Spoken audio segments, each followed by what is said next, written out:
Hi guys, जय हनुमान। आज हम बात करने वाले हैं आखिर जेईई मेन की ऑल इंडिया रैंक और कैटेगरी वाइज रैंक और टॉप 2.5 लाख वो बच्चे जो जेईई एडवांस एग्जाम के लिए एलिजिबल होंगे, ये कब आएंगे, कब डिक्लेयर होगा।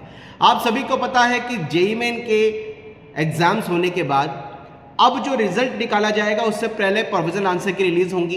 प्रोविजनल आंसर की को रिलीज करने के लिए एक सर्टेन टाइम दिया जाएगा। सर्टेन टाइम देने के बाद में ही आप सबकी फाइनल आंसर की के साथ जेईई मेन का रिजल्ट डिक्लेयर होगा।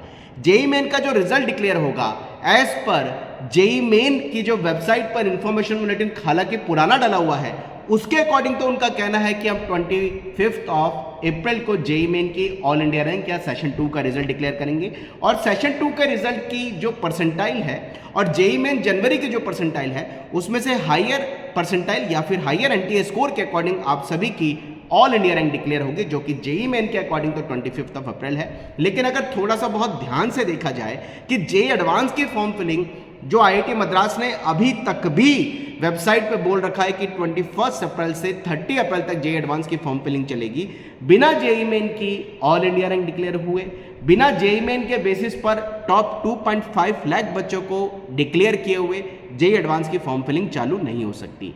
यानी अगर 21 अप्रैल से आईआईटी मद्रास को फॉर्म फिलिंग चालू करनी है तो कैसे ना कैसे करके एनटीए को जेईई मेन का रिजल्ट 20 अप्रैल को डिक्लेयर करना ही होगा। और जेईई एडवांस की फॉर्म फिलिंग जो अमूमन तौर पे हमने देखी है कि जेईई मेन के थ्रू जो टॉप 2.5 लाख बच्चे क्वालिफाई किए जाते हैं, केवल वो ही अपने जेईई मेन के एप्लीकेशन नंबर और जेईई मेन की फॉर्म फिलिंग में बनाए गए पासवर्ड से जेईई एडवांस के फॉर्म को ओपन कर पाते हैं और फॉर्म को भर पाते हैं। यानी जेईई मेन के एप्लीकेशन नंबर से ही आपका जेईई एडवांस का फॉर्म ओपन होता है या जेईई एडवांस का रजिस्ट्रेशन करना होता है। इसलिए पहले जेईई मेन को रिजल्ट डिक्लेयर करना होगा और जेईई मेन का रिजल्ट डिक्लेयर होने के बाद जेईई एडवांस की फॉर्म फिलिंग चालू हो सकती है। और अगर देखा जाए कि इस बार सारी चीज़ें स्ट्रीमलाइन भी हुई हैं, 9 अप्रैल तक खासकर बीई बीटेक का पेपर पूरा हो चुका है और बीई आर्क से जेईई एडवांस की फॉर्म फिलिंग का कोई रिलेशन नहीं, क्योंकि जेईई मेन के बीई बीटेक के पेपर के अकॉर्डिंग जो बच्चे क्वालिफाई होंगे वही एडवांस की फॉर्म फिलिंग के लिए एलिजिबल होंगे।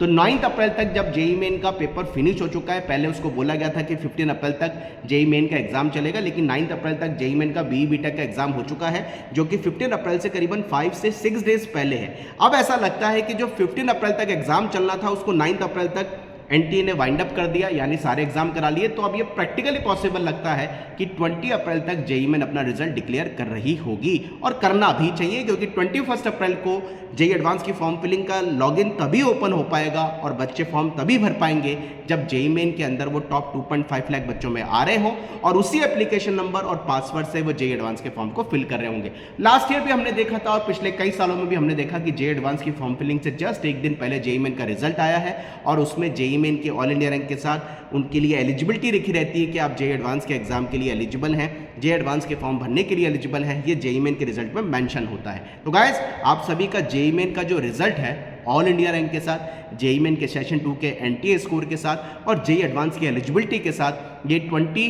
अप्रैल को डिक्लेयर होने के चांसेस सबसे ज़्यादा है। जैसे ही कोई और अपडेट आएगा आप तक जरूर पहुंचाएंगे। बने रहें हमारे साथ। चैनल पर नए हैं तो जरूर सब्सक्राइब कर लें। Wish you all the best. जय Hanuman. Bye bye. Thank you very much.